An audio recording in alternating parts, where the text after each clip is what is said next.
लोहारू से सांवरमल वर्मा की रिपोर्ट।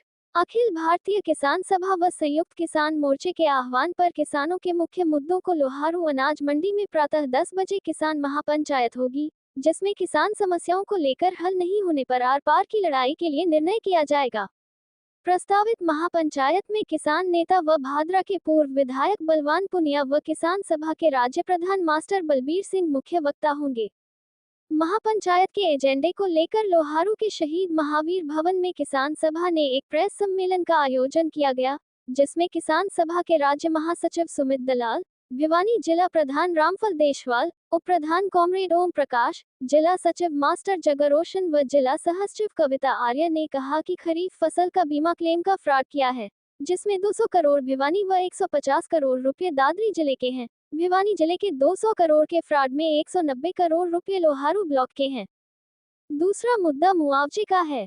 रबी फसल 2022-23 के जनवरी में बेमौसमी बारिश, ओले व अत्यधिक सर्दी से फसल बर्बाद हुई थी और राजस्व विभाग ने आकलन करते हुए 318 करोड़ का नुकसान दिखाया था, जिसमें 308 करोड़ रुपए मुआवजा बकाया है। उन्होंने कहा कि सरकार कॉर्पोरेट कंपनियों की शह पर गांव व शहरों तथा क्रय। इस अवसर पर किसान सभा के बहल ब्लॉक प्रधान सूबेदार धनपत, तोशाम ब्लॉक के प्रधान कर्ण सिंह जैनावास, किसान नेता मुकेश कुमार, कविता आर्य से सचिव किसान सभा भिवानी मौजूद रहे। मैं कावड़ ओम प्रकाश, उप प्रधान अखिल भारतीय किसान सभा भिवानी। ये 23 तारीख को जो हम लोहारू में किसानों के मुद्दे और उनकी समस्याओं को लेकर के महापंचायत बुला रहे हैं, उसके सबसे पहला मुद्दा है कि ये छेमा कंपनी जो 2023 में आई थी, क्लस्टर 3 में भिवानी और दादरी उसको दिया गया था, उसने किसानों के साथ बहुत बड़ा फ्रॉड कर दिया है। 200 करोड़ भिवानी में और 150 करोड़ 150 करोड़ दादरी का फ्रॉड किया है खरीफ फसल कपास में और दूसरी फसलों पर। उसमें सबसे बड़ी बात यह है कि जो हमारे डिप्टी डायरेक्टर एग्रीकल्चर हैं भिवानी का और दादरी का, और ज़िला लेवल पर डिस्ट्रिक्ट मॉनिटरिंग कमेटी बनती है जिसके चेयरमैन उपायुक्त होते हैं, उसने रिकमेंडेशन दी थी कि भिवानी ज़िले में और दादरी में 450 करोड़ का नुकसान हुआ है। क्रॉप कटिंग एक्सपेरिमेंट के हिसाब से ये एस्टीमेट दिया था और एक समय के अनुसार निश्चित समय होता है, 4 दिन 6 दिन, उसमें किसान को ऑब्जेक्शन करना होता है, कंपनी को ऑब्जेक्शन करना होता है। उसने किसी ने ऑब्जेक्शन नहीं किया और ये 450 करोड़ का बीमा क्लेम का आकलन किया था दोनों जिलों में। उसके बाद ये स्टेट पर जब गया, एक स्टेट टेक्निकल एडवाइजरी कमेटी होती है, वो 3 साल के लिए बनती है कमेटी। उसका 2/8/2024 को समय पूरा हो गया था, लेकिन उसके बावजूद वो 20/8/2024 को उसकी बैठक हुई है और कृषि विभाग के जो डायरेक्टर हैं, राजनारायण कौशिक जी IAS ऑफिसर हैं, राजीव मिश्रा ज्वाइंट डायरेक्टर हैं, स्टेट टेक्निकल एडवाइजरी कमेटी की टर्म पूरी होने के बाद उन्होंने मीटिंग करके और सैटेलाइट इमेजिंग के ज़रिए आकलन किया गया था, जिसमें 200 करोड़ भिवानी का और 150 करोड़ दादरी का जो है बीमा क्लेम काट दिया गया। जबकि कपास के मामले में कोई भी टेक्निकल सैटेलाइट इमेजिंग से आकलन नहीं होता, क्रॉप कटिंग एक्सपेरिमेंट से ही आकलन होता है। और केवल धान और गेहूं में 30% जो है टेक्निकल सैटेलाइट इमेजिंग से होता है, 70% क्रॉप कटिंग एक्सपेरिमेंट से होता है। और इस कमेटी का कोई अस्तित्व नहीं था। ये कमेटी 2/8/2024 की इसकी टर्म पूरी हो गई थी।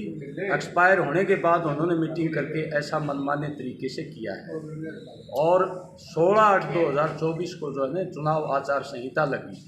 चुनाव आचार संहिता लगने के बाद और स्टेट टेक्निकल एडवाइजरी कमेटी की टर्म पूरी होने के बाद उन्होंने गैर कानूनी रूप से मीटिंग करके ये किसानों का 200 करोड़ भिवानी का उड़ा दिया और 150 दादरी का उड़ा दिया।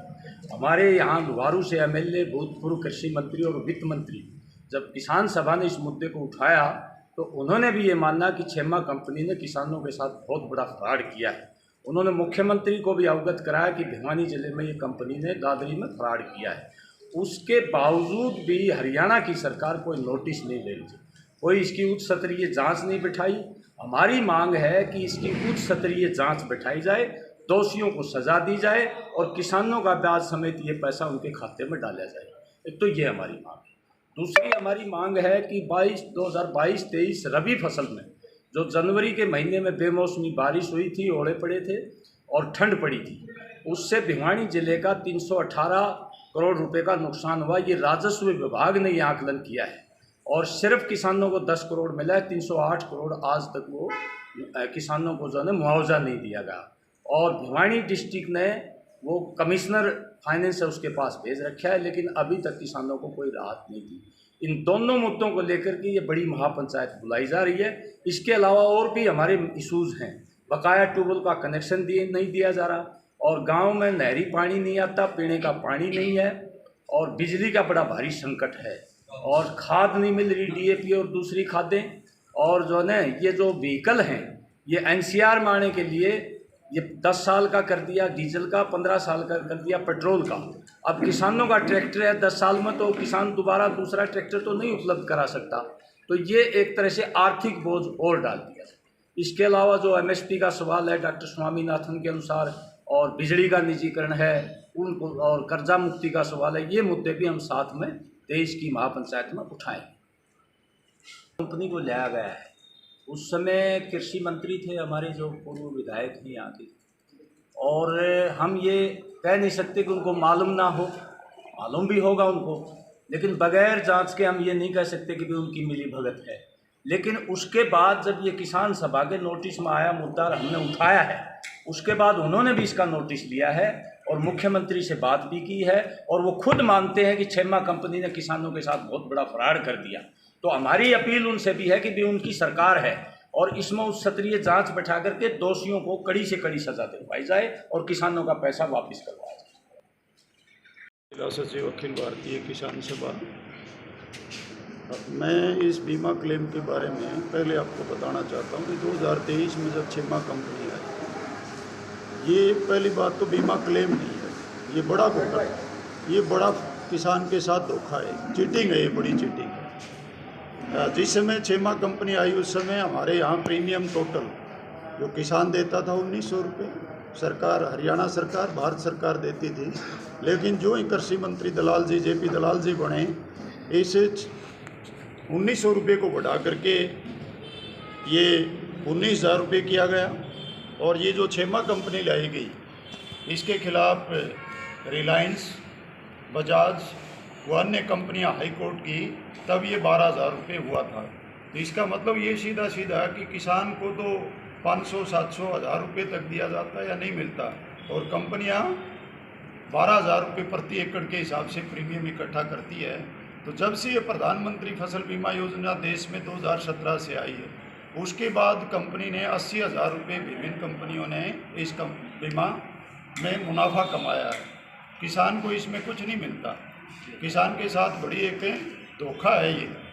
दूसरा, हम ये कहना चाहते हैं कि कोई भी बीमा कंपनी आती है तो 1 अप्रैल को किसान को अपना फसल का, क्योंकि सारी खरीफ की फसलें 1 अप्रैल से शुरू हो जाती हैं, लेकिन ये कंपनी 28/8/2023 को हरियाणा में आई।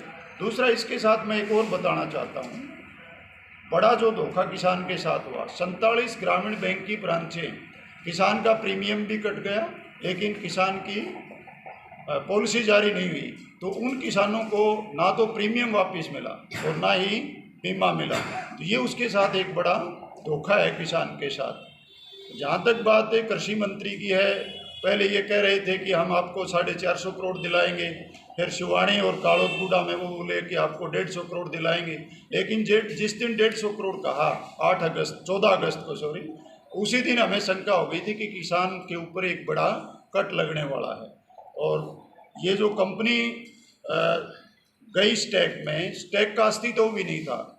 1 अगस्त 2024 को स्टैक का समय समाप्त हो चुका था, उसके बाद इस कंपनी ने यह फैसला लिया है। इसी प्रकार से हम आपको कहना चाहते हैं कि अब ये प्राइवेट रिलायंस इत्यादि कंपनियों की बिजली के बड़े बड़े टावरों आ रहे हैं, जिससे हमारा भिवानी जिला भी पीड़ित है। बीकानेर से 760 kV की एक लाइन आएगी, शिवाणी से 4 लाइनें होंगी, वो भिवानी जिला से ही गुजरेंगी सारी की सारी लाइनें। अब मुख्यमंत्री जी कह रहे हैं कि हम किसान को मार्केट रेट से 200 गुना देंगे, जबकि बीमा सारे की सारी जो प्राइवेट बिजली कंपनियां वो कह रही हैं कि किसान को केवल 2 गुना मिलेंगे। 2 गुना में और 200 गुना में बहुत अंतर है। और इसका सबसे बुरा प्रभाव जो पड़ेगा, जो किसान मजदूर उस खेत में काम करेगा, जो इलेक्ट्रोमैग्नेटिक वेव्स निकलती हैं उनके स्वास्थ्य पर, या पशु जो नीचे चरेंगे उनके ऊपर भी इस प्रकार का प्रभाव बुरा प्रभाव उन पर पड़ेगा। तो ये जो आ रहे हैं मल्टीनेशनल कंपनियों की बड़ी बड़ी लाइनें, हम ये कहना चाहते हैं कि पहले किसान को उचित मुआवजा दिया जाए उसका, और उसके बाद ही उसके खेत में टावर खड़े किए जाएं। यदि ऐसा सरकार नहीं करती है तो किसान बड़े आंदोलन के लिए मजबूर होगा, और शिवानी तहसील में वो आंदोलन अब शुरू हो गया है, इसी प्रकार से तोशाम तहसील में भी हो गया।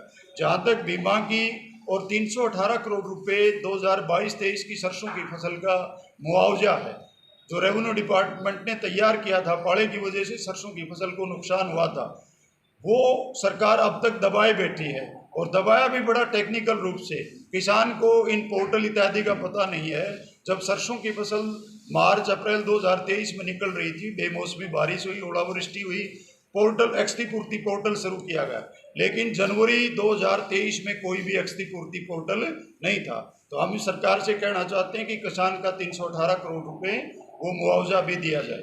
यदि सरकार ऐसा नहीं करती है, हमें एक तो हमारे जो चुने हुए प्रतिनिधि हैं, तोशाम हल्का की विधायिका हैं, वो प्रदेश की कैबिनेट मंत्री हैं, किरण चौधरी जी राज्यसभा की मेंबर है, चौधरी धर्मवीर जी लोकसभा के मेंबर है, एक शब्द भी बिजली पे, पानी पे, किसान के बीमा पे, किसान के मुआवजा पे, या आज देखिए प्रदेश में कितनी बड़ी किल्लत है। आज ये धान की फसल की रोपाई हो रही है, हमारे इलाके में गुआर की, मूंग की फसल जो तिलहनी फसलें दलहनी बोते हैं, उसके लिए डीएपी बहुत ज़रूरी है, लेकिन किसान हाथ में पैसे लिए खड़ा है, एक डीएपी का बैग भी बाजार में नहीं है। सरकार ने कानून तो बना दिया, नकली खाद बीज दवाइयाँ जो बेचेगा उसके हम मुकदमे दर्ज करेंगे। बाजार के अंदर बहुत तरह की नकली दवाइयाँ खादें आज पड़ी, लेकिन कोई भी मुकदमा दर्ज नहीं हो रहा। तो हम ये कहना चाहते हैं कि यदि किसान को दवाई खाद बीज का सब धोखा हो गया तो किसान मर जाएगा, तबाह हो जाएगा, और आज उस तबाही की ओर किसान बढ़ रहा, लेकिन सरकार का इन बातों पर किसी प्रकार का ध्यान नहीं है। मैं बीमा क्लेम पर यह कहना चाहता हूं कि यदि हमारा बीमा क्लेम नहीं मिला, आने वाले समय में हम जिला हेडक्वार्टर पर भी लंबा धरना देंगे। इसी प्रकार से नहीं हुआ तो हम राज्य के स्तर पर भी बड़ा धरना देने पर मजबूर होंगे, और इसकी समस्त जिम्मेवारी हरियाणा सरकार और भारत सरकार की होगी, क्योंकि प्रधानमंत्री फसल बीमा में भारत सरकार का भी दायित्व बनता है, कृषि कल्याण मंत्रालय का। यदि ऐसा नहीं किया तो किसान आने वाले समय में एक बड़े आंदोलन के लिए हम सभी किसान संगठनों को इकट्ठा करके संयुक्त किसान मोर्चा के बैनर के नीचे आने वाले समय में बड़ा आंदोलन प्रदेश के स्तर पर करेंगे। धन्यवाद। मैं आपको कहना चाहता हूं जी, अब हरियाणा सरकार, हमारे देश के जो ऊर्जा मंत्री हैं मनोहर लाल जी, उन्होंने कहा कि हम अब स्मार्ट मीटर लगाएंगे। मैं दावे के साथ कहता हूं, हमारे चाहे लोहारू शहर के जांच कर लें, 98% 99% मीटर बिल्कुल ठीक चल रहे हैं। आज मीटर की कॉस्ट है केवल 600 रुपये। अब ये स्मार्ट मीटर आएंगे, इसकी कॉस्ट होगी 11,000 रुपये, वो किसको, कंज्यूमर को देना पड़ेगा। और इसी प्रकार से जो बिजली पर सब्सिडी मिलती है, अब सरकार उससे भी हाथ खींचना चाहती है। और किसान को यदि ये स्मार्ट मीटर योजना आ गई और सब्सिडी को, बिजली को सब्सिडी से बाहर कर दिया, तो किसान तो अपना ट्यूबवेल नहीं चला पाएगा।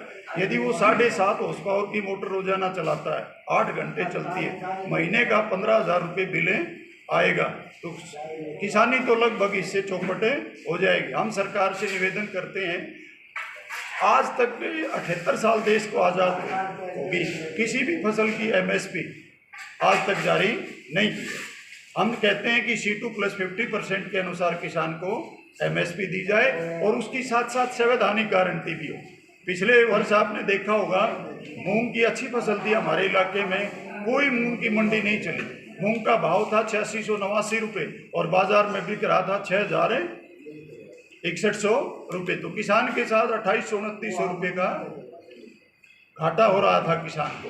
तो हम ये कहना चाहते हैं कि स्मार्ट मीटर योजना बिल्कुल भी नहीं चलेगी, और ना देहाती क्षेत्र में इस प्रकार की कोई स्कीमें कामयाब हैं तो स्मार्ट मीटर योजना का हम पूर्ण रूप से विरोध करेंगे। यदि सरकार ने इसको निजाम बना दिया, किसानों को जागरूक कर रहे हैं। इस अभियान के दौरान भी हमने उनको बताया है कि स्मार्ट मीटर योजना आ रही है और इसी प्रकार से आपकी बिजली में बड़ी चीटिंग होगी, तो आपसे किसान तैयार है, वो अपने खेत में किसी को एंट्री नहीं होने देगा। इसी प्रकार गाँव में भी बिजली मीटर लगाने के लिए एंट्री नहीं होने देंगे। मैं मेरे गांव का वाक़या बता दूं कि खराब मीटर थे, उनको बदलने के लिए आए थे, केवल स्मार्ट मीटर नहीं आए थे, लेकिन लोगों ने वो भी नहीं बदलने दिया।